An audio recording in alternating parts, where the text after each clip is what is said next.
Assalamualaikum warahmatullahi wabarakatuh. Definisi clinical practice guideline. Di sini ada beberapa statement atau pernyataan yang disusun oleh beberapa ahli ya. Ada sudah di PPT ini, kalian bisa membaca Newman dan Cohen 2014, ada juga Ghazi dan Moran 2016, di mana definisi CPG ini adalah pernyataan yang disusun secara sistematis dan dirancang untuk membantu para dokter dan pasien dalam pengambilan keputusan mengenai tindakan yang tepat dalam kondisi klinis yang spesifik. Ciri-ciri suatu CPG adalah suatu dokumen yang disusun secara sistematis, pula dikembangkan berbasis pada hasil penelitian yang terbaru dan terbaik. CPG atau Clinical Practice Guideline merupakan laporan sistematis yang dikembangkan untuk membantu praktisi dalam membuat keputusan tentang perawatan yang tepat untuk keadaan klinis tertentu. Di sini ada di slide penulisan CPG. Penulisannya dibuat dengan memperhatikan yang pertama, yaitu pustaka mutakhir berupa artikel, dan yang kedua systematic review atau meta-analisis. Systematic review ini adalah metode penelitian yang merangkum hasil-hasil penelitian primer untuk menyajikan fakta yang lebih komprehensif dan berimbang. Yang berikutnya juga yang menjadi acuan untuk penulisan CPG adalah buku ajar. Selanjutnya juga panduan dari organisasi profesi. Kalau berkamedis, organisasi profesinya adalah Formiki. Selanjutnya yang keberapa ini? Yang kelima, petunjuk pelaksanaan program dari Kemenkes itu akan menjadi dasar untuk penulisan CPG. Dan yang terakhir adalah kesepakatan para staf medis. Staf medis itu tergantung pada suatu pelayanan kesehatan yang ada. Jadi tidak setiap pelayanan kesehatan itu mempunyai teknik penulisan CPG yang sama. Jadi berbeda antara pelayanan kesehatan yang satu dengan yang satunya. Ada beberapa manfaat CPG menurut pendapat Feder dan kawan-kawan. Di sini 1999 ada 6. Coba kalian perhatikan sendiri untuk dibaca sendiri, ada 1 sampai 6 ini. Dan untuk berikutnya ada manfaat yang perlu Ibu jelaskan lebih detailnya pada slide berikutnya. Manfaat Clinical Practice Guideline ada 1 bagi profesional kesehatan adalah untuk meningkatkan kualitas pelayanan yang akan diberikan, baik itu kepada customer atau pelanggan atau juga pasien. Dan yang kedua, bagi pasien adalah adanya pedoman klinis. Misalnya dalam bentuk leaflet, video, kaset, audio, di mana pedoman ini berguna untuk memberdayakan konsumen dalam berpartisipasi dalam pengambilan keputusan untuk mempengaruhi kebijakan publik.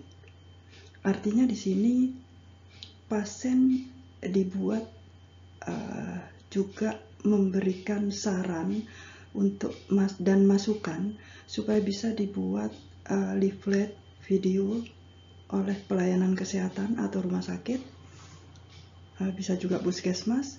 Dan yang berikutnya, untuk yang ketiga, Untuk sistem pelayanan kesehatan, ada pedoman klinis yang sangat berguna untuk meningkatkan efisiensi dan mengoptimalkan nilai dalam mengurangi pengeluaran daripada biaya rumah sakit itu sendiri. Misalnya yang berkaitan dengan tindakan operasi, tindakan dalam pemberian obat-obatan yang memang sangat tinggi harganya. Nah, di sini manfaat CPG sangat berarti bagi para praktisi, bagi para dokter, dan juga bagi para pasien. Kalau tadi ada manfaat daripada CPG, sekarang ada tujuan. Ada 4 di sini tujuan CPG. Yang pertama, mengurangi variasi praktek klinis. Yang kedua, mengurangi biaya kesehatan. Yang ketiga, memonitor penataan laksanaan kasus. Dan yang terakhir, mengatasi kesulitan yang timbul akibat perkembangan ilmu. Nah, untuk lebih jelasnya, ada di slide berikutnya, yaitu penerapan CPG. Penerapan CPG itu tidak hanya memberikan informasi-informasi yang bermanfaat bagi tenaga medis, namun dapat juga memberikan masukan bagi para pembuat kebijakan lembaga asuransi. Yang sekarang asuransi ada BPJS, ada Jamkesmas, ada banyak lagi ya, JKN atau dan juga berguna penerapannya dalam memberikan informasi bagi program pendidikan yang berkelanjutan, serta dapat menghasilkan informasi yang berkualitas dalam membuat keputusan. CPG dapat dijadikan sebuah alat untuk membantu para petugas kesehatan dalam mencegah penyakit, mendiagnosa penyakit, dan membuat terapi dengan cara memberikan pedoman tentang praktek klinik. Melalui pendapat para ahli atau para pakar, adanya pola penanganan yang beragam. Orientasi dari CPG itu sendiri dapat mendorong agar pelaku kesehatan dapat melakukan praktek yang teratur sehingga mendapatkan outcome yang baik pula.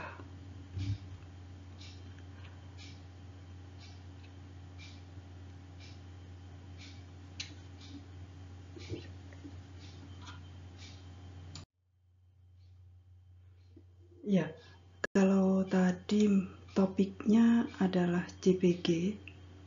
CPG itu adalah pernyataan yang dirancang secara sistematis untuk membantu para dokter dan pasien, praktisi. Dan kalau topik yang Ibu bicarakan setelah ini adalah clinical pathway, atau biasanya di dalam rumah sakit banyak disebut CP. Definisi clinical pathway dibuat ada ini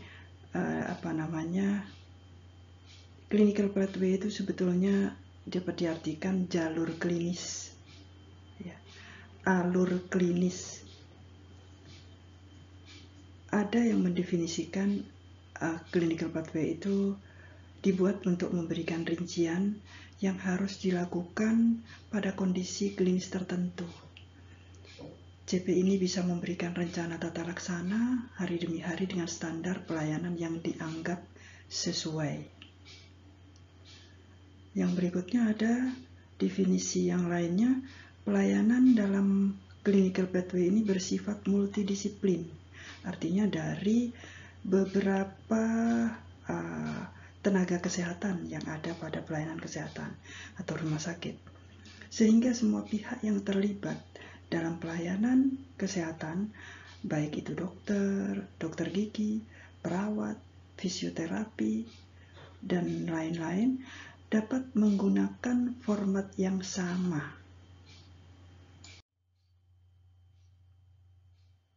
Pengertian CP di sini ada 5. Yang pertama adalah suatu alat untuk mendapatkan perawatan yang terkoordinasi dengan hasil yang prima. Yang kedua, suatu metodologi untuk suatu pembuatan keputusan yang saling menguntungkan antara organisasi pelayanan dengan satu kelompok pasien dengan jangka waktu tertentu. Yang ketiga adalah suatu rancangan penata laksanaan multidisiplin klinis untuk suatu kelompok pasien dengan diagnosis tertentu yang dapat membantu koordinasi dan memberikan kualitas pelayanan yang prima. Yang keempat adalah suatu alat audit untuk manajemen dan klinis, dimulai sejak kegiatan pasien saat mendaftar dan berakhir pada saat pasien dinyatakan sembuh dan boleh pulang ke rumah. Jadi di sini adalah untuk menyatukan rencana pelayanan kesehatan dan asuhan keperawatan dari terapi, baik itu terapi gizi, fisioterapi, dan lain, sesuai dengan perawatan yang diberikan pada pasien tertentu. Yang kelima adalah CP bukan merupakan standar pelayanan atau pengganti penilaian klinis atau pengganti perintah dokter, melainkan CP adalah suatu dokumen yang terintegrasi untuk memudahkan proses perawatan pasien dan mengefektifkan pelayanan klinis secara finansial dengan menggabungkan pendekatan tim klinis. Jadi pelayanannya mulai dari saat pendaftaran pasien sampai pasien pulang sudah terintegrasi melalui yang dikatakan clinical pathway, dari perawatan sampai saat pasien pulang, sehingga para dokter akan bisa memberikan penjelasan bahwa pasien itu bisa menjalani perawatan yang berikutnya dan harus bagaimana untuk kelanjutannya. Baik, untuk slide berikutnya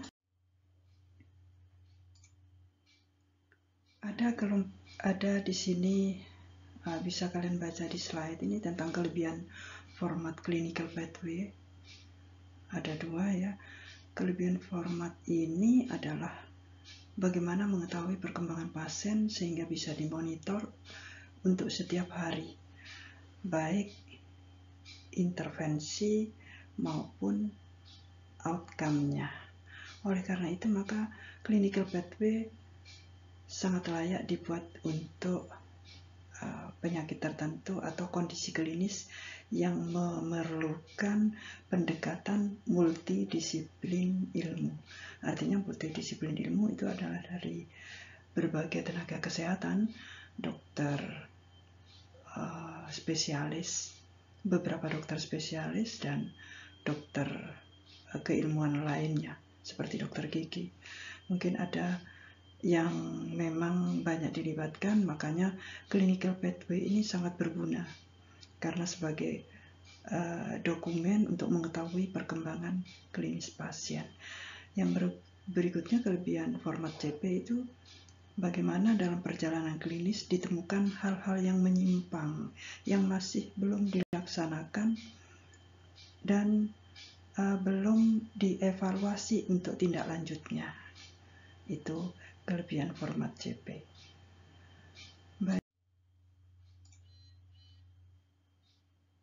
Slide ini menerangkan tujuan daripada clinical pathway secara khusus, yang implementasinya bisa kalian lihat ada 6 di sini. Bagaimana yang pertama membuat best practice yang dapat diimplementasikan pada fasilitas pelayanan kesehatan di tempat tertentu. Yang kedua, pembuatan standar lama perawatan, prosedur pemeriksaan klinis, dan yang ketiga, penyusunan strategi untuk mencapai efektivitas pelayanan. Yang keempat, pemaparan tujuan umum pelayanan dan peran kepada seluruh staf yang terlibat pada pelayanan kesehatan. Dan yang berikutnya sebagai bahan untuk dokumentasi, analisis, dan evaluasi.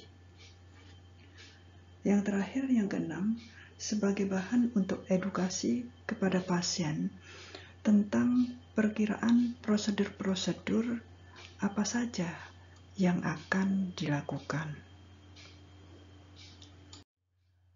Bagaimana clinical pathway diimplementasikan?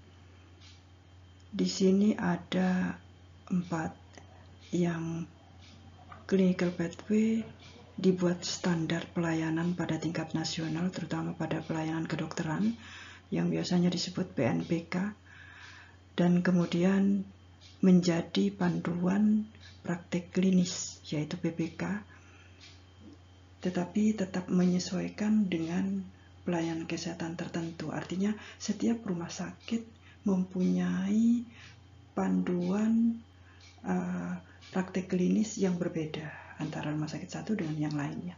Yang kedua, tidak hanya dokumen clinical pathway saja implementasinya dalam pengendalian mutu, tetapi ada biaya yang menjadi faktor utama yang harus diperhatikan. Jadi clinical pathway ini sangat berguna untuk mengurangi pembiayaan, khususnya pada pembiayaan. Yang berikutnya, ketiga, proses pembuatan clinical pathway memerlukan kerjasama antar departemen pada suatu rumah sakit, dari departemen yang satu dengan yang lainnya, seperti halnya dari tim medis, tim dokter, yang kalau ada pada pelayanan kesehatan, tim dokter tidak hanya pada satu unit, tetapi ada beberapa unit yang ada dokter dan tenaga kesehatan lainnya, baik itu keperawatan dan juga farmasi. Yang keempat, perpaduan ini kemudian disesuaikan dengan panduan yang berbasis bukti dari organisasi profesi dan literatur. Standar pelayanan medis juga dan standar prosedur operasional. Jadi implementasinya adalah merupakan perpaduan yang kemudian disesuaikan dengan panduan yang berbasis bukti, baik itu dari organisasi profesi dan literatur,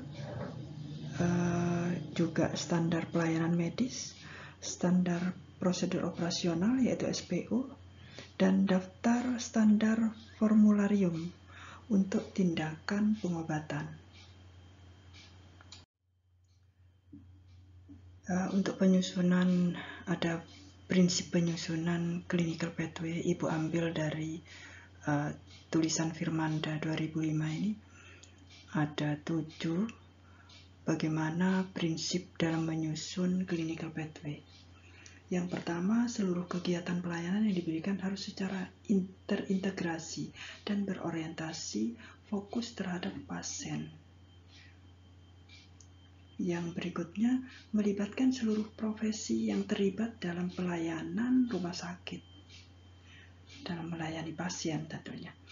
Yang berikutnya, dalam batasan waktu yang telah ditentukan sesuai dengan keadaan perjalanan penyakit pasien, yang dicatat dalam bentuk periode harian untuk kasus rawat inap atau jam untuk kasus kegawat daruratan. Yang berikutnya, mencatat seluruh kegiatan pelayanan yang diberikan kepada pasien secara terintegrasi dan berkesinambungan ke dalam dokumen rekam medis. Nah, ini tugas kalian nanti ya, sebagai tenaga rekam medis. Yang berikutnya, setiap penyimpanan langkah dalam penerapan clinical pathway dicatat sebagai varian dan dilakukan kajian analisis dalam bentuk audit. Jadi nanti diaudit ini. Yang selanjutnya, varian tersebut dapat karena kondisi perjalanan penyakit penyerta, atau komplikasi, maupun kesalahan medis. Yang terakhir di sini, varian tersebut dipergunakan sebagai salah satu parameter dalam rangka mempertahankan dan meningkatkan mutu pelayanan. Nah, yang namanya topik CPG, topik clinical pathway, dan yang sebentar lagi Ibu berikan yang terakhir ini topik UR, Utilization Review, Utilization Management, itu adalah merupakan bagaimana peningkatan mutu pada pelayanan kesehatan, yaitu bagaimana rumah sakit memberikan pelayanan kesehatan sehingga pasien mencapai kepuasan yang diharapkan. Ya. Untuk topik yang berikutnya ini utilization management, ya. Utilisasi manajemen ini adalah kalau tadi Ibu menerangkan CPG, CP, dan ini urutannya adalah utilisasi manajemen. Semuanya ini adalah bagaimana rumah sakit menerapkan suatu rancangan yang sistematis tentang panduan praktek klinis sehingga mengurangi pembiayaan yang tinggi. Salah satunya itu mengurangi tindakan yang berlebihan, pemeriksaan yang berlebihan. Nah, slide yang berikutnya di sini adalah definisi utilization management. Satu adalah bagaimana mengevaluasi kebutuhan medis, kesesuaian, dan efisiensi penggunaan layanan kesehatan. Baik itu prosedur dan fasilitasnya berdasarkan ketentuan yang berlaku dan yang telah direncanakan. Yang berikutnya, definisi utilization management adalah suatu teknik yang digunakan oleh pemberi pelayanan kesehatan untuk mengelola biaya perawatan kesehatan sesuai dengan taksiran biaya yang mempengaruhi keputusan perawatan pasien kasus per kasus. Penilaian kelayakan berdasarkan perawatan yang diterima. Itu dua yang Ibu berikan sebagai definisi utilisasi manajemen. Ya, slide ini menerangkan kalau tadi definisi, sekarang manfaat. Manfaat utilisasi review di sini adalah dapat mengevaluasi kelayakan pelayanan kesehatan untuk membantu menghapuskan resiko potensial bagi pasien dengan menilai apakah pelayanan secara medis diperlukan dan apakah pelayanan diberikan sesuai dengan standar. Nah, yang berikutnya merupakan dasar yang penting untuk pengendalian provider serta untuk perencanaan dan evaluasi khususnya yang terkait dengan pemeliharaan kesehatan. Yang terakhir di sini bisa mendeteksi adanya kecurangan pelayanan. Ini yang ditekankan ya, kecurangan pelayanan dan pembiayaan pelayanan kesehatan. Makanya kalau sekarang rumah sakit semuanya melakukan standarisasi, semuanya sudah terakreditasi. Kalau dahulu KARS, kalau sekarang SNARS 1.1, semuanya ingin memberikan pelayanan yang baik, yang sesuai dengan standar, supaya tidak ada kecurangan pelayanan dan pembiayaan yang berlebihan. Tujuannya adalah tentunya untuk memberikan kepuasan pada pasien atau pelanggan. Ada beberapa fungsi pada utilization management.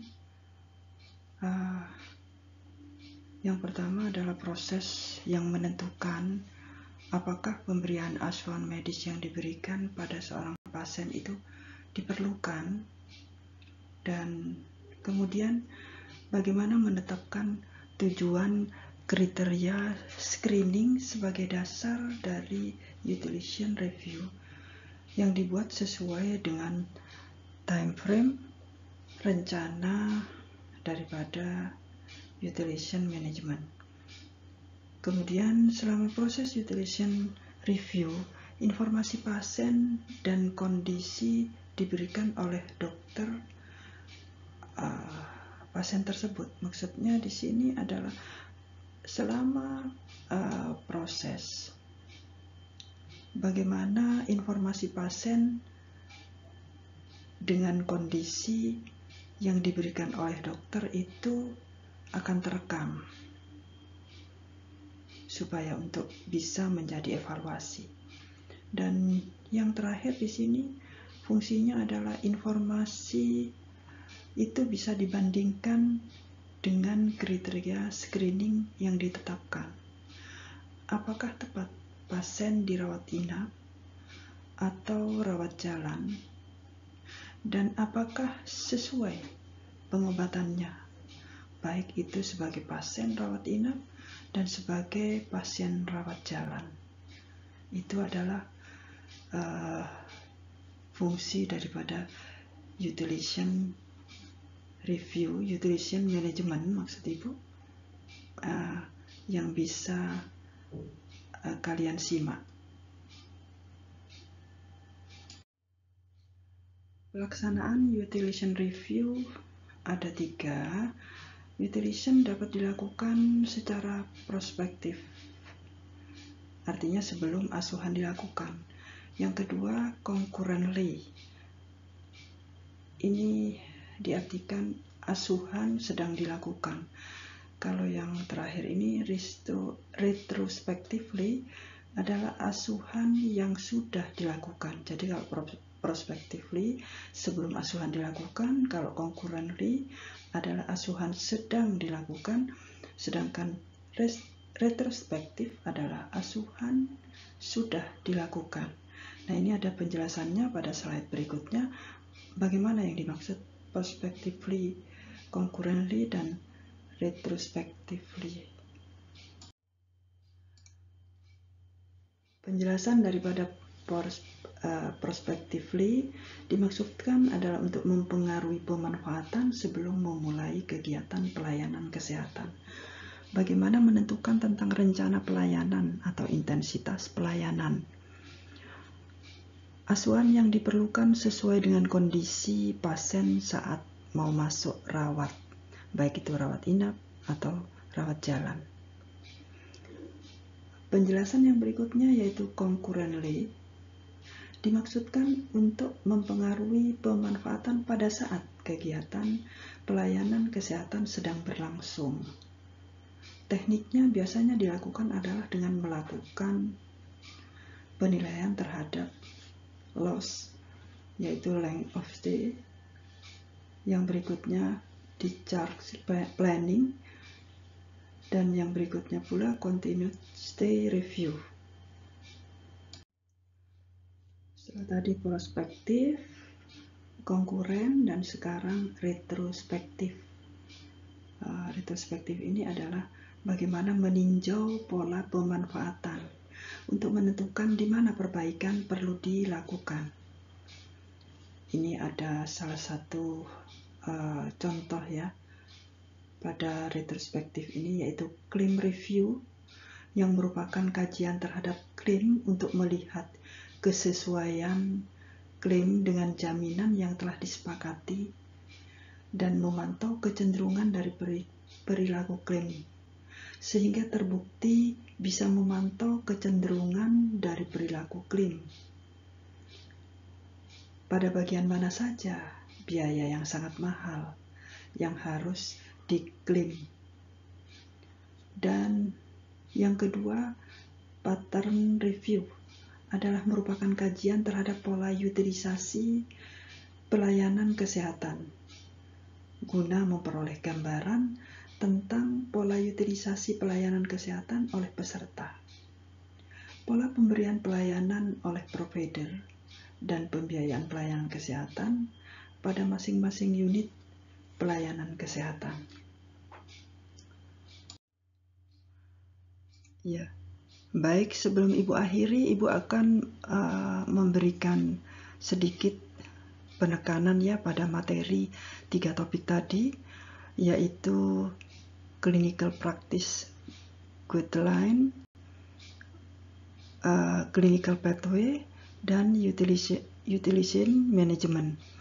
Kalau CPG tadi, clinical practice guideline, adalah merupakan laporan sistematis yang dikembangkan untuk membantu praktisi dalam membuat keputusan tentang perawatan. Sedangkan clinical pathway adalah alur klinis, yaitu suatu cara untuk menstandarisasikan praktek klinis. Sedangkan utilization management adalah program yang dirancang untuk mengurangi pelayanan-pelayanan yang secara medis tidak diperlukan. Bagaimana pelayanan kesehatan, yaitu rumah sakit, dalam memberikan pelayanan sesuai dengan standar, sesuai dengan penjaminan mutu yang telah dijalankan. Sangat detail sekali dari teori yang ada, yang wajib dijalankan oleh rumah sakit atau pelayanan kesehatan. Saya kira itu penjelasan dari Ibu dan slide yang diberikan materi dari 3 topik tadi. Terima kasih atas perhatian kalian. Mohon kalian semua membaca, membuka, mendengarkan, dan menyimak. Untuk materi berikutnya akan Ibu review dari yang pertama sampai yang terakhir, dan sekalian Ibu akan memberikan materi untuk UAS. Terima kasih atas perhatian kalian. Sampai jumpa, sampai bertemu kembali. Wassalamualaikum warahmatullahi wabarakatuh.